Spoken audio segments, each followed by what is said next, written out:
Você já reparou que o Natal é como um relógio fantasiado de neve? Chega todo ano, mas nunca do mesmo jeito?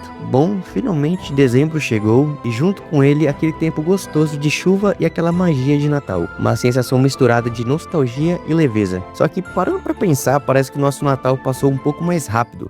Não sei se é impressão minha, mas parece que nos últimos 5 anos o mundo literalmente girou. Até que tudo voltasse ao normal, passamos natais e réveillons trancado dentro de casa. Não sei se foi só eu, só que parece que o Natal este ano tá um pouco diferente em relação ao ano passado. É como se agora o clima tivesse um pouco mais leve. Eu não sei dizer muito bem ao certo. Não sei se é porque ano passado eu perdi meu tio em véspera de Natal e passei a virada de ano novo de luto por causa da minha avó, que deixou o clima de Natal e de Réveillon assim um pouco meio ruim, sabe? Só que agora, velho, tá bem diferente. É uma mistura de uma leveza, assim, uma esperança, sabe? Cara, eu não sei explicar o certo. Deixa aí nos comentários se isso é só comigo, se isso é coisa da minha cabeça, ou se vocês também estão sentindo isso.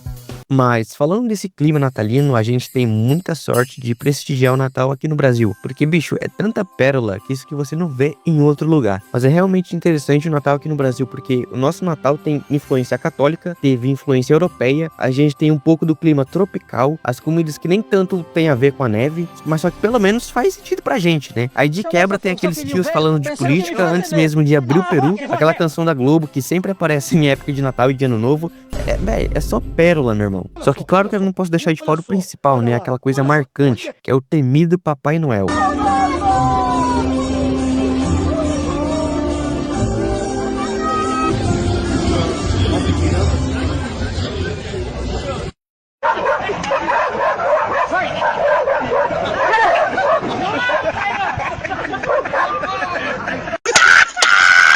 É interessante o contraste porque quando a gente é criança, é normal que a gente acredite no Papai Noel, nos goblins de neve, que vai descer um velho barrigudo pela chaminé e te entregar vários presentes. Só que quando você acaba amadurecendo um pouco mais e conhecendo a vida adulta, a gente vê que, na verdade, o nosso Papai Noel sempre foi nossos pais. Bom, isso se você teve um, né? E que aquilo tudo não passava de uma ilusão muito bem criada para vender produtos relacionados ao tema. Só que também muito interessante, como com o passar do tempo, né? A magia do Natal simplesmente se transforma em poder passar a data com saúde, com família, bem tranquilo no seu canto. Só que convenhamos, também não dá para negar que as expectativas natalinas são bem engraçadas. Porque geralmente nessa época surge o famoso amigo secreto, ou o amigo chocolate. Que ainda bem que no meu trabalho até agora não surgiu essa ideia, né? Até agora. Porque sempre tem aquele presente misterioso que você jura que, pô, é algo relativamente valioso, pesado. E quando você abre é só um par de meias com estampa de Papai Noel. Ou talvez aquela famosa caixinha de bombom, né? Você ainda precisa fingir surpresa e dizer tipo assim, nossa, era realmente o que eu queria. Aí vem um amigo secreto de limite de R$ 20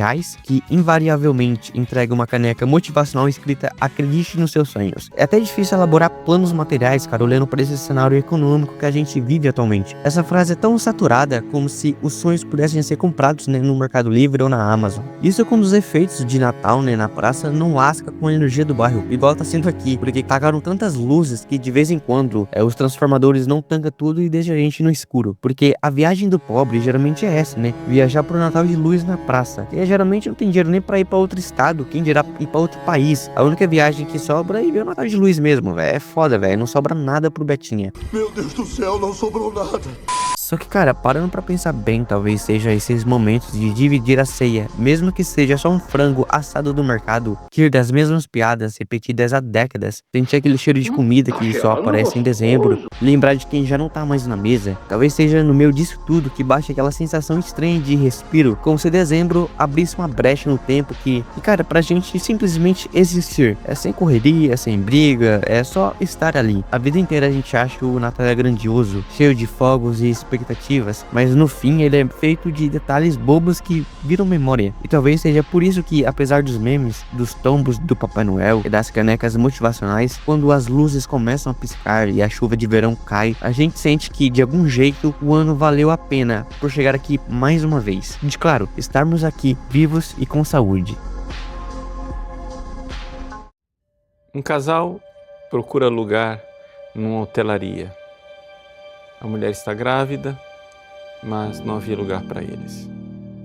Eles então vão até um estábulo e ali ela dá à luz a uma criança, envolta em faixas e colocada na manjedoura. Um acontecimento banal, diria até um acontecimento infeliz, porque, claro, se eles tivessem ficado na casa deles de Nazaré, é verdade, a casa era pobre, mas tinha um pouquinho mais de estrutura. Havia ali, pelo menos ao redor, famílias amigas que poderiam amparar aquela mulher que dava à luz pela primeira vez. E, no entanto, num lugar inóspito, num lugar de solidão, de frieza, não somente climática, frieza humana, nasce aquela criança, numa pobreza muito maior do que seria de se desejar. E, no entanto, o céu está alegre. E, no entanto, Deus envia mensageiros.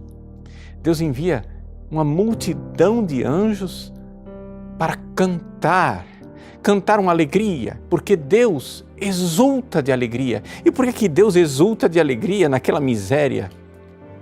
Por que Deus exulta de alegria naquele presépio? Por que Deus exulta de alegria na pobreza e no aniquilamento? Porque Deus é amor. Deus é amor, e o amor se inclina do alto do céu para vir até a nossa miséria. Deus é amor, e o amor quer se doar.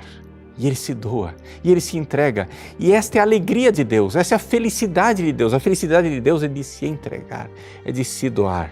Nós talvez nunca entenderíamos a verdade da manjedoura, do presépio, da noite de Natal, se não colocássemos lado a lado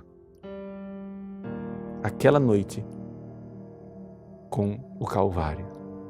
Sim, para nós entendermos o mistério do Natal, nós temos que ir 33 anos depois para a cruz do Calvário, para ver Deus que se aniquila. A que ponto Deus se rebaixa por amor a nós? No Natal, Deus se fez homem. Na cruz, Deus deixou de ser homem, porque, como diz o profeta Isaías, o seu aspecto era terrível. Ele estava tão deformado, homem das dores, que não tinha sequer a aparência de um ser humano.